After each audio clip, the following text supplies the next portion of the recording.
కాసేపట్లో సీఎం చంద్రబాబుతో అయ్యన్న పాత్రుడు సమావేశం కాబోతున్నారు. ఈ భేటీ తరువాత దీనిపై ఓ క్లారిటీ అయితే రాబోతుంది. కేబినెట్ లో అయ్యన్న పాత్రుడికి చోటు లభించలేదు. దీంతో స్పీకర్ గా అవకాశం ఇవ్వాలని చంద్రబాబు ఆలోచిస్తున్నట్లు తెలుస్తోంది. అలాగే మరో సీనియర్ నేత అయిన యనమల కూడా చంద్రబాబును కలిసేందుకు సచివాలయానికి చేరుకున్నారు.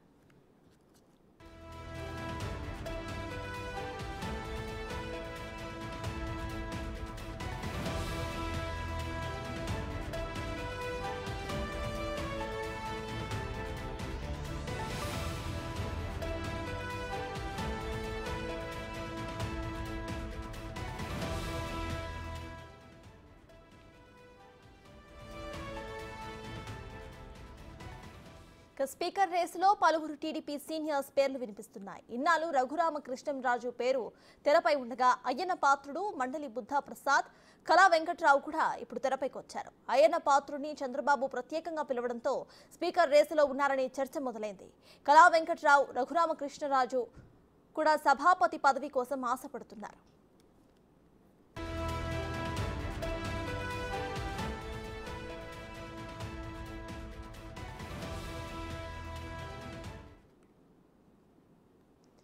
ఇదే విషయంపై పూర్తి డీటెయిల్స్ మా ప్రతినిధి శివ అందిస్తారు. శివ, చెప్పండి, ఇటు అయ్యన్న పాత్రుడికి మల్లికార్జున్ చెప్పండి, ఇటు అయ్యన్న పాత్రుడికి సభాపతి పదవి ఇచ్చే అవకాశాలు ఎక్కువగా ఉన్నట్టు తెలుస్తోంది. సో ప్రెసెంట్ అప్డేట్స్ ఏంటి? సతాజ్ ఏదైతే ఉందో అయ్యన్న పాత్రుడికి కూడా కొద్దిసేపటి క్రితమే అధిష్టానం నుంచి పిలుపు అనేది రావడం జరిగింది. ఆయన అక్కడ విశాఖపట్నం నుంచి కూడా బయలుదేరినట్టు కూడా చెప్తా ఉన్నారు. టీడీపీ అధినేత జాతీయ అధ్యక్షుడు చంద్రబాబు నాయుడిని కలవబోతా ఉన్నారు. ఎందుకంటే మొన్న జరిగిన మంత్రివర్గంలో కూడా చాలామంది సీనియర్లకు మంత్రివర్గంలో అయితే చోటు అయితే దక్కలేదు. చాలామంది సీనియర్లు నిన్న మాట్లాడినప్పుడు బిగ్ టీవీతో అయ్యన్న పాత్రుడు మాట్లాడే సమయంలో కూడా క్లియర్గా కొత్త నీరు అనేది వస్తూ ఉంటేనే పాత నీరు అనేది కలిసి పనిచేస్తూ ఉంటుంది. మేము మొదటిగా 25 సంవత్సరాలకే నేను మంత్రి పదవి అనేది నేను తీసుకోగలిగాను. అప్పుడు అలాగా యువతకి ప్రాధాన్యత ఇవ్వటం వల్ల ఈరోజు మేము సీనియర్ మంత్రులుగా కూడా కొనసాగిన పరిస్థితుంది. ఇప్పుడు కొత్త వారికి అవకాశం ఇస్తేనే వాళ్ళు సీనియర్లు అవ్వగలుగుతారు, కింద స్థాయి నుంచి పై స్థాయికి రాగలుగుతారు అంటూ కూడా అయ్యన్న పాత్రుడు చెప్పిన సందర్భాలు కూడా ఉన్నాయి. ఈ నేపథ్యంలోనే అయ్యన్న పాత్రుడికి కూడా తగిన ప్రాధాన్యత ఇవ్వాలంటూ కూడా, ఎందుకంటే వైసీపీ ప్రభుత్వంలో అయ్యన్న పాత్రుడిపై చాలా కేసులు అనేవి నమోదు చేశారు, తీవ్రంగా వేధించారనే ఆరోపణలు కూడా ఉన్న నేపథ్యంలో ధీటుగా ఇటు వైసీపీ ప్రభుత్వాన్ని కూడా ఎదుర్కొన్న పరిస్థితి కూడా అయ్యన్న పాత్రుడికి ఉంది. కాబట్టి కంపల్సరీగా తగిన గుర్తింపు అనేది అధినేత ఇస్తానంటూ కూడా ఆయనకు హామీ ఇచ్చిన నేపథ్యంలో కూడా ఇటు మంత్రివర్గంలో చోటు అయితే దక్కకపోయినా కీలక పదవి అయితే దక్కే అవకాశం ఉన్నట్టు కూడా తెలుస్తూ ఉంది. స్పీకర్ పదవి అనేది కీలకంగా ఉండబోతా ఉంది శాసనసభలో కాబట్టి అలాంటి పదవి అనేది ఇవ్వబోతున్నారంటూ కూడా ఒక చర్చ అయితే నడుస్తున్న పరిస్థితి కనిపిస్తూ ఉంది. ఆయనతో పాటు అయ్యన్న పాత్రుడితో పాటు ఇటు సీనియర్ నేతగా ఉన్నారు కళా వెంకట్రావు, రాష్ట్ర టీడీపీ అధ్యక్షుడిగా కూడా ఆయన పనిచేసిన పరిస్థితి ఉంది. అలాగే రాష్ట్ర మంత్రిగా ఆయన పనిచేసిన పరిస్థితి కాబట్టి కంపల్సరీగా ఆయనకు కూడా అవకాశం కల్పించే అవకాశం ఉందని కూడా తెలుస్తూ ఉంది. ఆయనతో పాటుగా ఇటు వైసీపీ నుంచి ఎంపీగా పోటీ చేసి గెలుపొంది అక్కడ వైసీపీ పైనే పోరాటం చేసిన రఘురామకృష్ణరాజు కూడా పరిశీలిస్తున్నట్టు తెలుస్తూ ఉంది. అయితే వీళ్ళ ముగ్గురు సీనియర్ నేతలుగానే ఉన్నారు. మంత్రులుగా కొంతమంది పనిచేస్తే కొంతమంది సీనియర్ నేతలుగా ఉన్నారు. సుదీర్ఘంగా వైసీపీ పార్టీపై కూడా పోరాటం చేసిన వ్యక్తులుగా కూడా ఉన్నారు.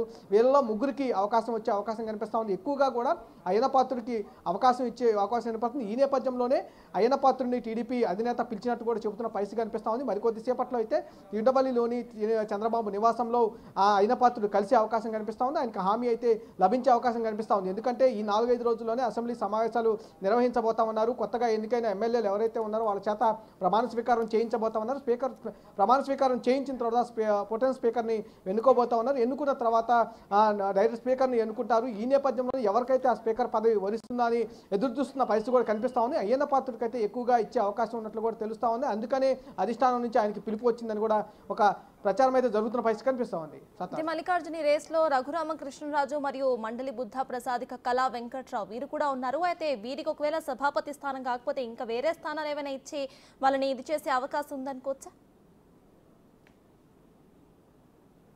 మండలి బుద్ధప్రసాద్ జనసేన నుంచి ప్రాతినిధ్యం అయితే వహిస్తూ ఉన్నారు. అటు మండల్లో కూడా ఆయన డిప్యూటీ ఉపసభాపతికి కూడా పనిచేసిన పరిస్థితి కూడా ఉంది. మండల్లో ఆయన టీడీపీ నుంచి కూడా అంటే ఈ పొత్తుకు సంబంధించి టీడీపీ నుంచి అక్కడ మొదటగా అవనగడ్డ నుంచి సీటు ఆశించి భంగపడ్డారు. ఎందుకంటే అది జనసేనకు కేటాయించిన సీటు కాబట్టి ఆయన టీడీపీ నుంచి జనసేనకు కూడా వెళ్ళడం జరిగింది. జనసేన నుంచి టికెట్ ఖరారు చేసుకొని పోటీ చేసి ఎమ్మెల్యే కూడా గెలుపొందిన పరిస్థితి కూడా ఉంది. మంత్రి వర్గంలో కూడా చోటు వస్తున్నట్టు కూడా భారీ స్థాయిలో ప్రచారం అయితే జరిగినప్పటికీ కూడా ఇటు ముగ్గురు అయితే ప్రమాణ స్వీకారం చేయడం జరిగింది. పవన్ కళ్యాణ్ అట్లాగే అలాగే దుర్గేష్తో పాటు మనోహర్ కూడా ప్రమాణ స్వీకారం చేయడం జరిగింది. కానీ ఈ నేపథ్యంలో తనకి గుర్తింపు అనేది కంపల్సరీగా పార్టీ ఇస్తుందని ఆశాభావం వ్యక్తం చేసిన పరిస్థితి కూడా కనిపిస్తూ ఉంది. స్పీకర్ రేసులో అయితే ఆయన లేరని చెప్పుకోవచ్చు. ఎందుకంటే ముగ్గురిని ప్రధానంగా టీడీపీ ఆలోచిస్తున్న పరిస్థితి కూడా కనిపిస్తూ ఉంది. ప్రధానంగా ఇటు అయ్యన్న పాత్రుడు కానీ సీనియర్ మంత్రిగా ఆయన కొనసాగుతున్న పరిస్థితి, అలాగే సీనియర్ మంత్రిగా కళా వెంకట్రావు టీడీపీ రాష్ట్ర అధ్యక్షుడిగా ఆయన ఉన్నారు.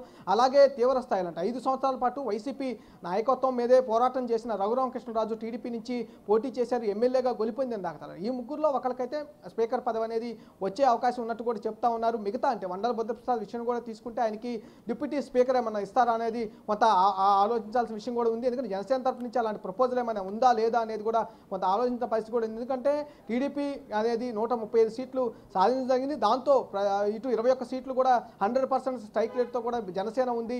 కంపల్సరీగా స్పీకర్ అనేది ఇటు టీడీపీ తరపు నుంచి వస్తే డిప్యూటీ స్పీకర్ అనేది జనసేన నుంచి వచ్చే అవకాశం కూడా ఉన్న నేపథ్యంలో సీనియర్ నేతల లిస్ట్ అయితే జనసేన కూడా తీస్తున్నట్టు కూడా తెలుస్తూ ఉంది. వాళ్ళల్లో మండల బుద్ధప్రసాద్ పేరు కూడా ప్రముఖంగా వినిపిస్తున్న పరిస్థితి కూడా కనిపిస్తూ ఉంది. టీడీపీ నుంచి స్పీకర్ పదవి వస్తే కనుక జనసేనకు ఇటు డిప్యూటీ స్పీకర్ అయితే వచ్చే అవకాశం ఉన్న నేపథ్యంలో ఆయన పేరు కూడా డిప్యూటీ స్పీకర్ రేసులో ఉందని కూడా చెప్పుకోవచ్చు. ఇటు స్పీకర్ రేసులో అయితే టీడీపీ తరపు నుంచి ముగ్గురు పేర్లు ప్రధానంగా వినిపిస్తూ ఉన్నాయి. అందులో అయ్యన్న పాత్రుడి పేరు ప్రధానంగా వినిపిస్తున్న పరిస్థితి కూడా కనిపిస్తూ ఉంది. అందుకని ఈ రోజు అధినేత నుంచి పిలుపు వచ్చిందని కూడా చెప్తున్న పరిస్థితి కనిపిస్తూ ఉంది. మల్లికార్జున్, ఫైనల్ ఈ స్పీకర్ పదవి ఎవరికి ఇస్తారు అనే అప్డేట్ ఎప్పటి వరకు వచ్చే అవకాశం ఉందనుకోవచ్చు? ఈరోజు అయ్యన్న పాత్రతో కూడా అధినాయకుడు మాట్లాడిన తర్వాత కొంత క్లారిటీ అయితే వచ్చే అవకాశం కనిపిస్తూ ఉంది. ఆయనకి ఏ హామీ ఇచ్చారనేది ఆయన మాట్లాడిన తర్వాత తెలిసే అవకాశం కనిపిస్తూ ఉంది. ఎందుకంటే సీనియర్ నేతగా ఆయన ఉంటా ఉన్నారు. మా గతంలో కూడా మంత్రిగా పనిచేసిన దాఖలాలు ఉన్నాయి. ఆ గతంలో మంత్రిగా పనిచేసిన దాఖలాలు ఉన్నాయి. ఆయన నిన్న మాట్లాడుతూ కూడా 25 సంవత్సరాలకే నేను యువతగా కూడా మంత్రిగా నాకు మొదటి క్యాబినెట్లో జాయిన్ అయినప్పుడు ఎన్టీఆర్ కూడా నాకు మంత్రిగా అవకాశం కల్పించారంటూ కూడా ఆయన చెప్పిన దాఖలా కనిపించామని. అందుకని ఆయనకి కంపల్సరీగా పార్టీ తరఫు నుంచి కూడా తగిన ప్రాధాన్యత ఇచ్చే అవకాశం కంపల్సరీగా కనిపిస్తూ ఉంది. ఎందుకంటే 5 సంవత్సరాల పాటు విశాఖలో కూడా ఆయన వైసీపీ ప్రభుత్వంపై కూడా తీవ్ర పోరాటం చేసి జైలుకు కూడా వెళ్ళొచ్చిన దాఖలాలు ఉన్నాయి. కాబట్టి కంపల్సరీగా ఆయనకి తగిన గుర్తింపు ఇస్తామని హామీ ఇచ్చిన నేపథ్యంలోనే ఈ స్పీకర్ పదవి ఆయనకి ఇచ్చే అవకాశం కనిపిస్తూ ఉంది. ఇందుకనే ఆయన పిలుపు వచ్చినట్టు కూడా చెప్తా ఉన్నారు.